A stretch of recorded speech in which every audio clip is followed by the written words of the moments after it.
साथियों नमस्कार। एक बार फिर रफाल जो है भारत की राजनीति के केंद्र में आता हुआ दिखाई दे रहा है। 2019 का चुनाव जिस एक मुद्दे पर विपक्ष ने लड़ा वो था रफाल का मुद्दा, रफाल घोटाले का मुद्दा। यह रफाल घोटाला आज का नहीं है, बेहद पुराना है। रफाल को खरीदे जाने की कवायद आज से नहीं 2000 के दशक से चल रही है। क्योंकि हमारी वायुसेना दिन ब दिन कमजोर हो जाने के खतरे की कगार पर खड़ी हुई है। जितने फाइटर जेट हमारी वायुसेना को चाहिए उतने फाइटर जेट हमारे पास नहीं हैं और यह वायुसेना का डेटा खुद बताता है। और अब फिर से रफाल को खरीदे जाने की कवायद भारत सरकार के द्वारा शुरू की जाने वाली है, बातचीत शुरू की जाने वाली है। और कितने के रफाल खरीदे जाएंगे, कितने रफाल खरीदे जाएंगे, इस बात पर भी गहरी चर्चा होनी जरूरी है, क्योंकि पैसा आपकी और हमारी जेब से जा रहा है, नेताओं की जेब में से नहीं जा रहा। कितने का रफाल मनमोहन खरीद रहे थे, कितने का रफाल नरेंद्र मोदी ने खरीदा और अब कितने का खरीदने जा रहे हैं, इस पर भी गहरी विचार किए जाने चाहिए। पूरी खबर क्या है, पूरा मामला क्या है, इसी वीडियो में डिस्कस करेंगे। मेरा नाम धारण है, आप नेशनल दस्तक देख रहे हैं। रफाल जो है एक ऐसा विमान है जिसने यूरोपीय देशों में और मिडिल ईस्ट में अपना लोहा मनवाया हुआ है, जो कि जानता है कि एयर सुपीरियोरिटी और मल्टी रोल को एक साथ कैसे निभाना है।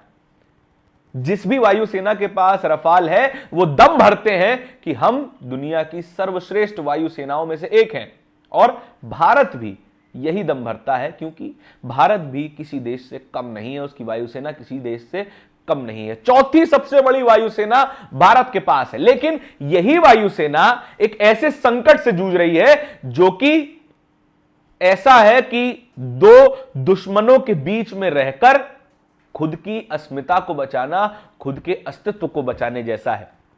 टू फ्रंट वॉर की सिचुएशन में, यानी कि पाकिस्तान और चाइना से यदि कभी कोई बुरा दिन आया और युद्ध लड़ने की स्थिति बनी तो 42 स्क्वाड्रन चाहिए। 42 स्क्वाड्रन यानी कि 42 सेट्स 18-18 जहाजों के। इनमें रिफ्यूलर टैंक्स हवाई जहाज भी शामिल हैं, जिसमें ट्रांसपोर्ट हवाई जहाज भी शामिल है, और 18 फाइटर जेट शामिल हैं। फिलहाल के लिए भारत के पास 42 में से केवल 30 स्क्वाड्रन ही मौजूद हैं और 12 स्क्वाड्रन का लैक है। इन 30 स्क्वाड्रन में भी 2 ऐसे जहाज हैं जो कि कभी भी रिटायर किए जा सकते हैं और हमारी स्क्वाड्रन स्ट्रेंथ ड्रास्टिकली गिर सकती है। इसका खतरा भारत पर मंडरा रहा है। 30 स्क्वाड्रन और उनमें से MiG-21 और MiG-27 जैसे पुराने हो चुके जहाज भी शामिल हैं। इसी कमी को पूरी करने के लिए मनमोहन सरकार ने MMRCA टेंडर निकाला था, जिस MMRCA टेंडर में 5 देशों की 5 अलग अलग कंपनियों ने बिड किया था। वो जो जहाज लेकर आए थे वो जहाज कौन से थे MMRCA में, सुनिएगा। यूरोफाइटर टाइफून जो कि यूरोप की एक कंपनी का जहाज है, साब ग्रिपिन स्वीडिश जहाज है, स्वीडन का जहाज है, MiG-35 जो कि रशियन जहाज है, रशियन फाइटर जेट है, और क्योंकि हम MiG-29 ऑलरेडी यूज करते हैं, MiG-27 ऑलरेडी यूज करते हैं, MiG-21 ऑलरेडी यूज करते हैं, तो फिर सप्लाई चेन की भी कोई परेशानी इस मामले में नहीं आने वाली थी। लेकिन यह फाइटर जेट जीता नहीं। अमेरिका की एक फाइटर जेट कंपनी, उसने अपना F-21 जहाज F-21 वो भी MMRCA प्रोजेक्ट के लिए, MMRCA डील के लिए ऑफर किया था, लेकिन साफ तौर पे देखा जाए तो यह जहाज F-16 का ही एक थोड़ा सा अपग्रेडेड वर्जन है, कुछ खास नहीं है, केवल थोड़ा सा ऊपर फ्यूल टैंक की जगह ज्यादा बनाई गई है। और रफाल, डसॉल्ट एविएशन का, फ्रेंच कंपनी का रफाल MMRCA टेंडर में मनमोहन जी के समय में भी जीता, नरेंद्र मोदी के भी समय में जीता, और इन तमाम फाइटर जेट्स को धूल चटा दी। और आखिरी में डील यह हुई कि 536 करोड़ रुपए प्रति जहाज की कीमत पर 126 रफाल खरीदे जाएंगे, और इसमें एक भारत की कंपनी हिंदुस्तान एरोनॉटिक्स लिमिटेड की कंपनी को पार्टनर बनाया जाएगा। कुछ जहाज फ्लाईअवे कंडीशन में, यानी कि उड़कर बने बनाए भारत पहुंचेंगे, और कुछ को भारत में ही मैन्युफैक्चर किया जाएगा HAL के साथ मिलकर, डसॉल्ट के द्वारा। लेकिन नरेंद्र मोदी की सरकार में ऐसा कुछ भी नहीं हुआ। ना टेक्नोलॉजी मिली, ना HAL को मैन्युफैक्चरिंग का एक्सपीरियंस मिला, ना ही 536 करोड़ रुपए प्रति जहाज की कीमत पर रफाल मिला, जबकि मिला इससे कई ज्यादा महंगी कीमत पर, लगभग 3 गुना से ज्यादा महंगी कीमत पर केवल और केवल 36 रफाल जेट हमको मिले। 2016 में यह डील कंफर्म कर दी गई, 2016 में ही यह डील फाइनल कर ली गई थी, जिसमें 36 रफाल जेट 59,000 करोड़ रुपए की कीमत में खरीदे जाने थे। अगर सामान्य सा भाग कर लिया जाए तो करीबन 1600 करोड़ रुपए एक जहाज की कीमत हो गई, यानी कि 526 से सीधा 1600 करोड़ रुपए की कीमत, और जहाज के नंबर भी कम हो गए। खैर, ये डील भी पूरी हो गई, जहाज हमारे पास आ भी गए, मामला भी ठंडा हो गया, लेकिन दोबारा से रफाल खरीदने की कवायद की जा रही है। लेकिन इस बार आपकी और हमारी जेब पर, सरकार की जेब पर ज्यादा मोटी कैंची चलने वाली है। क्यों? क्योंकि इस बार 114 के नंबर्स में रफाल जेट खरीदे जाने की बातचीत की शुरुआत भारत सरकार फ्रांस की सरकार से करने जा रही है। और गवर्नमेंट टू गवर्नमेंट डील में अक्सर यह होता है कि जहाज महंगे खरीद लिए जाते हैं। कितने महंगे? 3.25 लाख करोड़ रुपए के जहाज, पहले कीमत 526, फिर 1600 करोड़, और अब 2800 करोड़ रुपए की कीमत पर एक जहाज खरीदा जाएगा, और 3 लाख करोड़ रुपए से ज्यादा की यह पूरी डील है। लेकिन इसमें नुकसान क्या है, यह भी आप सुन लीजिए। नुकसान यह है कि जो 30% मैन्युफैक्चरिंग है वो भारत में होगी और 70% फ्रांस में होगी, और इनको जोड़कर हमें जहाज दे दिया जाएगा। कोई टेक्नोलॉजी ट्रांसफर नहीं। हमारी कंपनियां HAL और तमाम सरकारी कंपनियां और प्राइवेट कंपनियां भी कुछ नहीं सीखने वाली। कोई नई टेक्नोलॉजी 3 लाख करोड़ रुपए खर्च करने के बाद भारत को नहीं मिलने वाली है।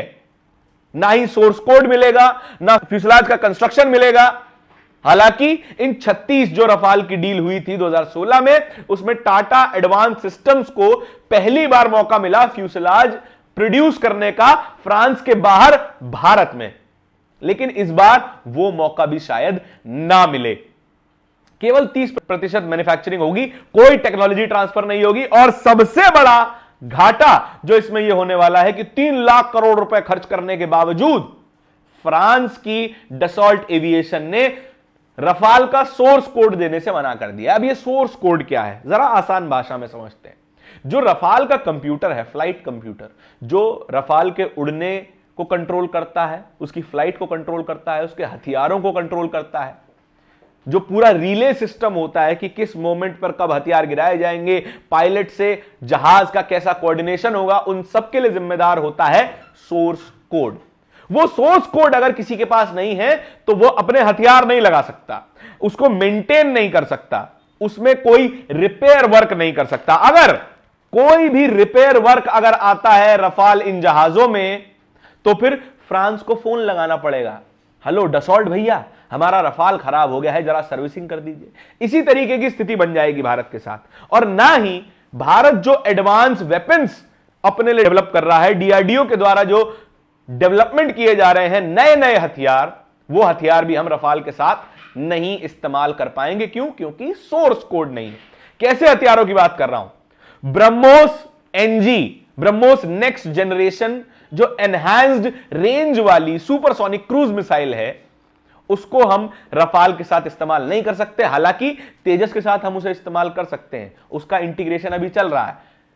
सुखोई 30 MKI के साथ इंटीग्रेशन पूरा हो चुका है, उसके साथ हम ब्रह्मोस NG को इस्तेमाल कर सकते हैं। लेकिन रफाल के साथ हम ब्रह्मोस NG को इस्तेमाल नहीं कर पाएंगे। रफाल के साथ हमें वही यूरोपीय और अमेरिकी हथियारों को इस्तेमाल करना पड़ेगा, और वो भी हमें डसॉल्ट से अलग से खरीदने पड़ेंगे।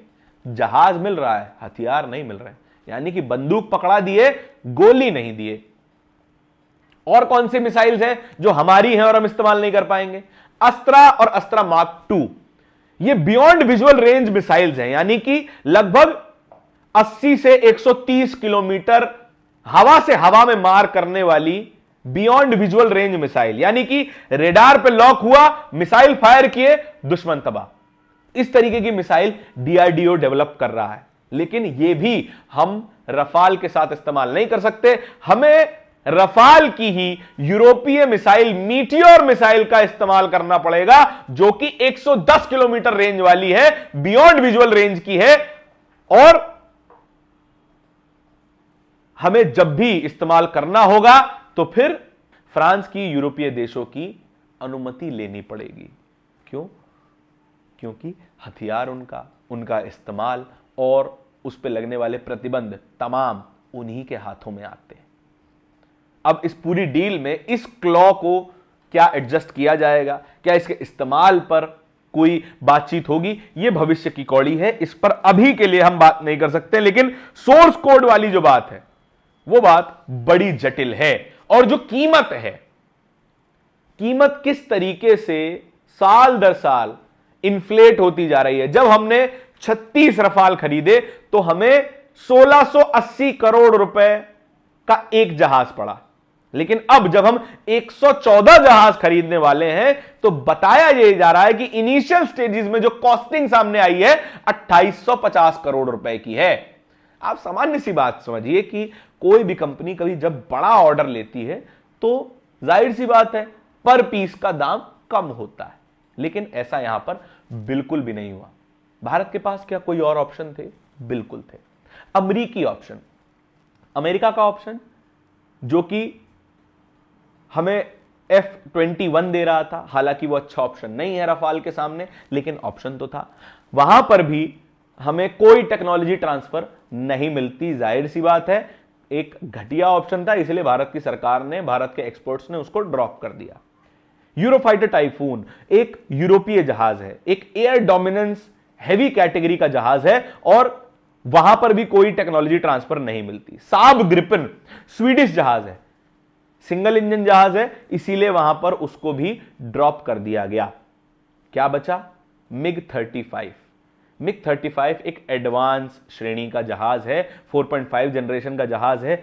रशिया हमें पूरी तरीके से राजी है 100% टेक्नोलॉजी ट्रांसफर करने के लिए, क्योंकि मिग 21 हम ऑलरेडी ऑपरेट करते हैं, मिग 27 ऑलरेडी ऑपरेट करते हैं, मिग के कई हेलीकॉप्टर्स हम ऑलरेडी ऑपरेट करते हैं। मिग यानी मिकोयान इंडस्ट्रीज, जो कि एक रशिया की कंपनी है, और मिग 21 एक पहला, दुनिया का सबसे पहला सुपरसोनिक फाइटर जेट, वो भारत उसका यूजर रहा, हम ऑलरेडी ऑपरेट करते हैं। लेकिन इनके साथ मेंटेनेंस का बड़ा इशू है। इनका जो RD-33 इंजन है वो बड़ा ही इररिलायबल है। मिग 29 में भी ये इंजन इस्तेमाल होता है, बहुत ज्यादा धुआं करता है, इसीलिए इसके मेंटेनेंस के इशू बहुत ज्यादा आते हैं। आखिर में आके रफाल हमारे पास ऑप्शन बनता है, लेकिन रफाल में भी क्यों हमें टेक्नोलॉजी ट्रांसफर नहीं मिल रही है, क्यों हमें पैसा ज्यादा देना पड़ रहा है ज्यादा जहाजों के लिए, जबकि पैसा कम देना चाहिए था।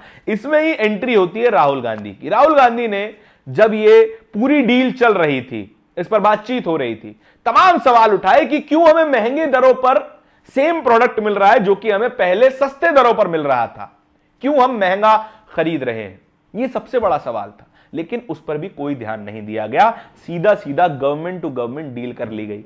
राहुल गांधी ने यह भी कहा था कि इसमें टेक्नोलॉजी ट्रांसफर क्यों नहीं मिल रहा है, तब भी सवालों को इग्नोर कर दिया गया और बिना टेक्नोलॉजी ट्रांसफर के 36 जहाज ले लिए गए और अब 114 जहाज भी लिए जा रहे हैं। और जो राफाल का केस सुप्रीम कोर्ट पहुंचा था उस पर भी कोई बात नहीं हुई, ठंडे बस्ते में चला गया। इसी तरीके की स्थिति होती है। याद कीजिए राजीव गांधी की सरकार, अगस्टा वेस्टलैंड, बोफोर्स, इन तमाम घोटालों में उनकी सरकार डगमगा गई थी, लेकिन यहां पर सरकार को रत्ती भर फर्क नहीं पड़ता। इस पूरी खबर के बारे में आपके क्या विचार है, कमेंट सेक्शन में बताइएगा जरूर। इस तरह की वीडियोस को, इस तरह की खबरों को और भी देखते रहने के लिए नेशनल दस्तक को सब्सक्राइब जरूर कीजिएगा। बहुत बहुत धन्यवाद। दस्तक की आपसे गुजारिश है कि अगर इसको बचाना चाहते हैं तो नेशनल दस्तक को सब्सक्राइब करने के लिए रेड कलर के सब्सक्राइब बटन को दबाएं, फिर बेल आइकन की घंटी दबाएं। नेशनल दस्तक को बचाने के लिए बहुत जरूरी है कि हर खबर को शेयर करें, लाइक करें, कमेंट जरूर करें।